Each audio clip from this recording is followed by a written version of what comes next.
Subscribe to our channel by clicking the subscribe button. Click the bell button and enjoy the latest uploads from our channel. अस्सलाम वालेकुम नाज़रीन, आपको अपने channel में welcome कहती हूँ। शुरू करती हूँ अल्लाह के नाम से जो बड़ा ही मेहरबान और नहायती रहम करने वाला है।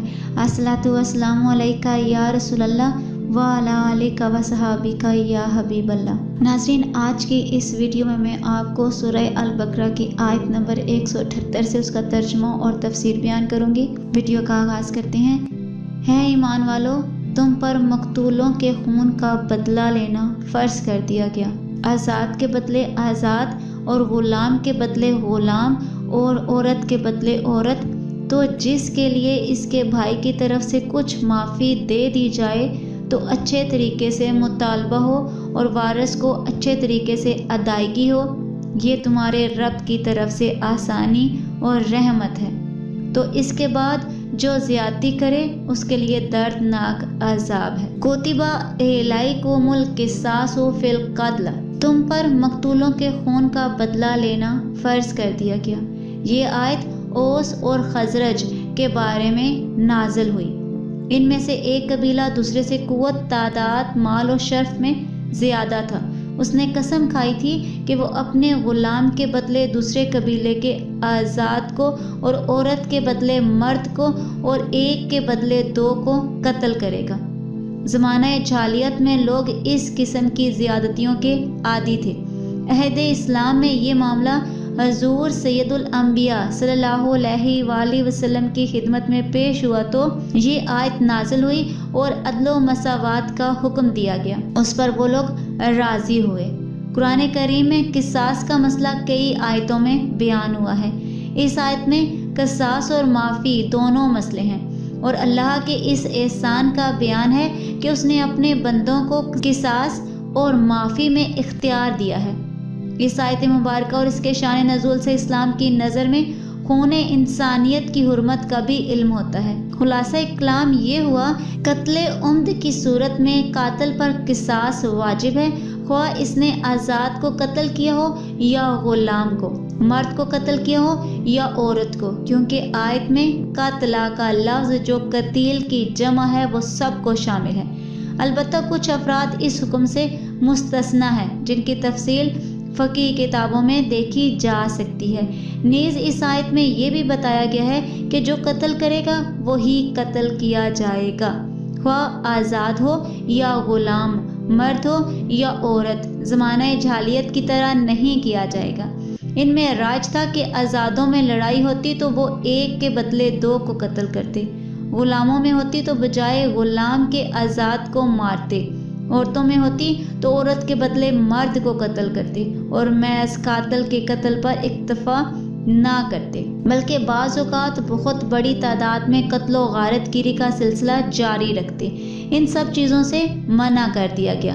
फमन ओफ़िया लहू मिन आख़िही शैउन, तो जिसके लिए इसके भाई की तरफ से कुछ माफ़ी दे दी जाए। इसका मायने ये है कि जिस कातिल को मकतूल के औलिया कुछ माफ़ करें, जैसे माल के बदले माफ़ करने का कहीं, तो यहाँ कातिल और औलिया मकतूल दोनों को अच्छा तरीका इख्तियार करने का फरमाया गया है। मकतूल के औलिया से फरमाया कि अच्छे अंदाज में मुतालबा करें, शिद्दत व सख्ती ना करें, और कातिल से फरमाया कि वो खून बहा की अदायगी में अच्छा तरीका इख्तियार करें। आयत में कातिल और मकतूल के वारिस को भाई कहा गया। इससे मालूम हुआ कि कत्ल अगरचे बड़ा गुनाह है मगर इससे ईमानी भाईचारा ख़त्म नहीं हो जाता।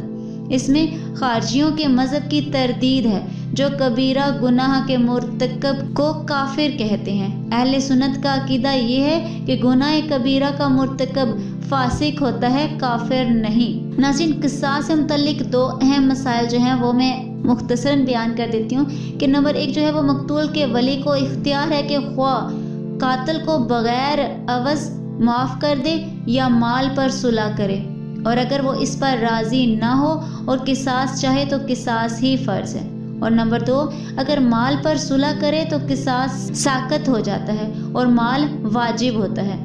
नाज़रीन, अगर आपने इसकी मज़ीद तफसीलात जाननी है तो बहार शरीयत में हिस्सा 17 का मुताला फरमाएं। फमा नीतदा बादा ज़ालिका, تو جو اس کے بعد زیادتی کرے یعنی دستور جاہلیت کے مطابق غیر قاتل کو قتل کرے یا دیت قبول کرنے اور معاف کرنے کے بعد قتل کرے تو اس کے لیے دردناک عذاب ہے۔